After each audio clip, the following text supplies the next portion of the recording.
Apologie du terrorisme, propos antisémites au cœur d'une université parisienne. Le ministre de l'Enseignement supérieur et de la Recherche, Philippe Baptiste, demande des sanctions après l'organisation d'une conférence pro-Hamas à l'université Paris 8. Ouais, parmi les invités, Mariam Aboudaka, cadre du FPLP, considéré en Europe comme organisation terroriste, avec également d'autres personnalités palestiniennes sulfureuses. Un média en ligne a donc infiltré cette réunion et les propos prononcés font froid dans le dos. Écoutez.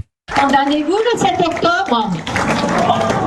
Voilà. En défendant Georges Abdallah, nous étions préparés à ce soutien inconditionnel à la résistance héroïque du peuple palestinien et à cette résistance principalement qui passe par la lutte armée.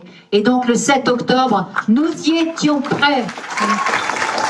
Laura Legault, après la diffusion de ces images, on se demande bien qui a autorisé un tel rassemblement au cœur même de cette faculté de Paris 8. Les affiches placardées sur le campus et partagées sur les réseaux sociaux étaient sans équivoque. Elles annonçaient une journée de mobilisation pour la Palestine, avec l'organisation d'une conférence autour de Georges Ibrahim Abdallah, condamné pour terrorisme et récemment sorti de prison.